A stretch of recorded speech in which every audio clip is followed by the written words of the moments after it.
नमस्कार मित्रांनो, आज आपण भेटणार आहोत एका हास्य कलावंताला ज्यांचे नाव आहे सतीश शाह.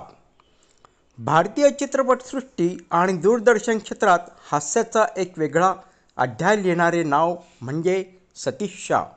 त्यांच्या चेहऱ्यावरचे निरागस हास्य, संवादातील चातुर्य आणि सामान्य माणसाच्या भावना हलक्या फुलक्या पद्धतीने मांडण्याची कला यांनी त्यांना लोकांच्या हृदयात कायमस्वरूपी स्थान मिळवून दिले.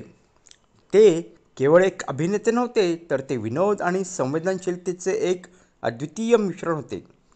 सतीश रविलाल शाह यांचा जन्म 25 जून 1951 रोजी मुंबईत झाला. त्यांचे मूळ कुटुंब गुजरातमधील कच्छ जिल्ह्यातील मांडवी गावाशी संबंधित आहे. मुंबईसारख्या सांस्कृतिकदृष्ट्या समृद्ध शहरात वाढल्यामुळे त्यांना लहानपणापासूनच रंगभूमी, नाट्य आणि चित्रपट या कलांशी जवळीक निर्माण झाली. त्यांच्या घरातील वातावरण शिक्षणप्रिय आणि कलामय होते. शालेय शिक्षण पूर्ण केल्यानंतर त्यांनी पुण्यातील film and television institute of India FTII मध्ये प्रवेश घेतला. FTII या संस्थेत त्यांनी अभिनयाचे सखोल प्रशिक्षण घेतले आणि अभिनयाची शास्त्रशुद्ध पायाभरणी केली. तिथेच त्यांची भेट पुढे चित्रपटसृष्टीत प्रसिद्ध झालेल्या अनेक सहाध्यांशी झाली. या काळात त्यांनी रंगभूमीवरील लघुनाट्यात काम करून आपल्या कलागुणांची कसोटी घेतली. 1978 साली आलेल्या अरविंद देसाई की अजीब दास्तान या चित्रपटातून त्यांनी पहिल्यांदा पडद्यावर पाऊल ठेवले. त्यानंतर त्यांनी जाने भी तो यारो या क्लासिक चित्रपटात कमिशनर डी मेलो यांची भूमिका साकारली. ही भूमिका आजही भारतीय सिनेइतिहासातील सर्वात संस्मरणीय विनोदी पात्रांपैकी एक मानली जाते.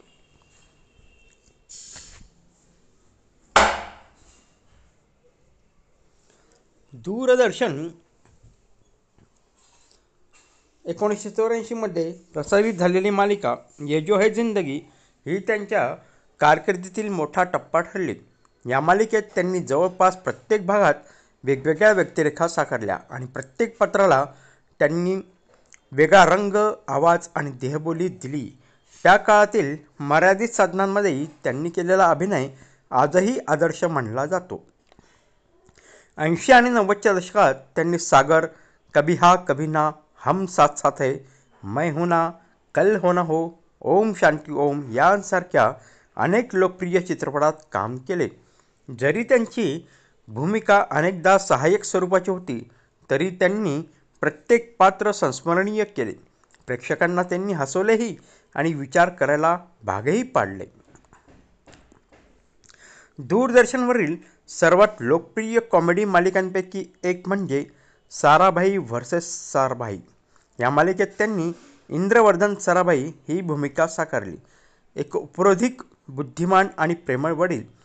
त्यांच्या संवादामध्ये व्यंग, विनोद आणि तत्त्वज्ञानाचा अप्रतिम संगम होता.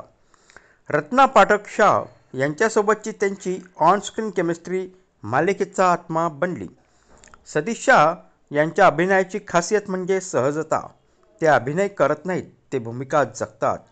त्यांची विनोदाची शैली कधीच दिखाऊ नव्हती, ती परिस्थितीजन्य आणि प्रामाणिक होती.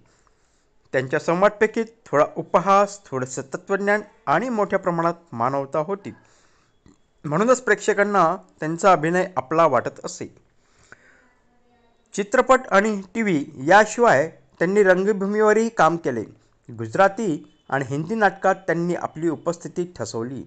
रंगमंचांवरचा अनुभव त्यांना अभिनयात खोली देणारा ठरला. रंगभूमीवरील त्यांची वेळेची अचूकता आणि प्रेक्षकांशी थेट संवाद साधण्याची क्षमता यामुळे ते खऱ्या अर्थाने कलाकार ठरले.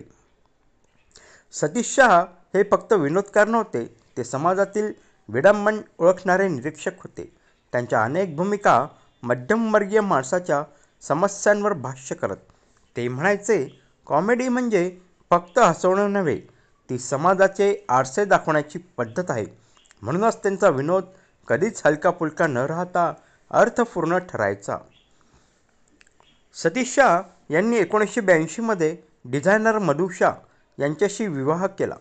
दोघेही अत्यंत साधे आणि मितभाषी जोडपे म्हणून ओळखले जात. ते चित्रपटसृष्टीतील चकचकीपासून दूर राहून शांत जीवन जगत होते. त्यांना मूलबाळ नव्हते, पण त्यांच्या मैत्रीच्या आणि सहवासाच्या कहाण्या उद्योगात आदर्श मानल्या जातात. कोविड-19 आणि महामारी दरम्यान त्यांना संक्रमण झालं होता. काही काळ त्यांनी रुग्णालयात उपचार घेतले आणि त्यानंतर पुन्हा सक्रिय झाले. मात्र 2025 किडनी संबंधी आजारामुळे त्यांची प्रकृती ढासळली आणि 25 ऑक्टोबर 2025 रोजी त्यांनी या जगाचा निरोप घेतला. त्यांच्या निधनाने संपूर्ण देशात शोककळा पसरली. 4 दशकांपेक्षा अधिक काळ सतीश शाह यांनी सुमारे 250हून अधिक चित्रपट, डझनभर टीव्ही शो आणि नाटके केली. त्यांनी तरुण कलाकारांना प्रोत्साहन दिले, मार्गदर्शन केले आणि उद्योगातील नैतिकतेवर ठाम विश्वास ठेवला. त्यांनी FTIच्या गव्हर्निंग कौन्सिलवरही काम केले आणि संस्थेच्या विकासात सहभाग घेतला. जरी त्यांनी अनेक पुरस्कार स्वीकारले तरी त्यांचा खरा सन्मान म्हणजे प्रेक्षकांचे प्रेम. साराभाई व्हर्सेस साराभाई मालिकेसाठी त्यांना अनेक दूरदर्शन पुरस्कार मिळाले. तसेच चित्रपटसृष्टीत बेस्ट कॉमिक ॲक्टर म्हणून फिल्मफेअर नामांकनही मिळाले. पण ते नेहमी म्हणायचे, सगळ्यात मोठा पुरस्कार म्हणजे लोक माझं नाव ऐकल्यावर हसतात. सतीश शाह हे केवळ कलाकार नव्हते, तर एक संस्कार होते. त्यांनी विनोदातही एक सभ्यता ठेवली. कधीच कोणाचं मन दुखवणारा विनोद त्यांनी केला नाही. त्यांच्या विनोदात तत्त्वज्ञान असायचं आणि त्यांच्या तत्त्वज्ञानात विनोद. बॉलिवूडमधील अनेक दिग्गज कलाकारांशी त्यांचे स्नेहसंबंध होते. नसीरुद्दीन शाह, रत्ना पाठक, बोमन इराणी, फराह खान, शाहरुख खान, सैफ अली खान यांच्यासोबत त्यांनी काम केले. सर्वजण त्यांच्याबद्दल बोलताना म्हणतात की सतीशजी शूटिंगच्या वेळी संपूर्ण सेटवर आनंद निर्माण करायचे. आजच्या अनेक तरुण कॉमेडियनना सतीश शाह यांच्याकडून प्रेरणा मिळाली आहे. त्यांच्या अभिनयशैलीत कोणतीही कृत्रिमता नव्हती. म्हणूनच आजच्या OTT काळातही त्यांची नावे प्रासंगिक राहिली आहेत. त्यांचा हास्यबुद्धीचा वारसा पुढच्या पिढ्यांपर्यंत पोहोचेल. त्यांनी अनेक सामाजिक उपक्रमांमध्ये सहभाग घेतला. शिक्षण, आरोग्य आणि कला संवर्धनासाठी ते नेहमी पुढे असायचे. अभिनयाव्यतिरिक्त ते एक संवेदनशील नागरिक आणि विनम्र माणूस म्हणूनही ओळखले जात. त्यांच्या निधनानंतर सोशल मीडियावर आणि माध्यमांमध्ये असंख्य कलाकार, चाहत्यांनी त्यांना श्रद्धांजली वाहिली. सर्वांना एकच गोष्ट म्हटली, सतीश शाह यांचे पात्र जरी पडद्यावर मर्यादित असले तरी त्यांचा प्रभाव अनंत आहे. सतीश शाह हे नाव म्हणजे विनोदाचा, सौजन्याचा आणि कलात्मकतेचा संगम. त्यांनी प्रत्येकाला आनंद दिला आणि त्यांच्या प्रत्येक भूमिकेतून जीवनाबद्दल काहीतरी शिकवले. त्यांचे हास्य आजही आपल्याला आठवणींच्या पडद्यावर ऐकू येते. त्यांच्या कलेचा प्रकाश कधीच मावळणार नाही, कारण त्यांनी आपल्याला शिकवले की हास्य ही सुद्धा एक महान कला आहे. तर मित्रांनो, कसा वाटला आजचा व्हिडिओ नक्की कळवा आणि हो, लाईक करायला आणि सबस्क्राईब करायला विसरू नका. पुन्हा एकदा भेटूया. तोपर्यंत नमस्कार.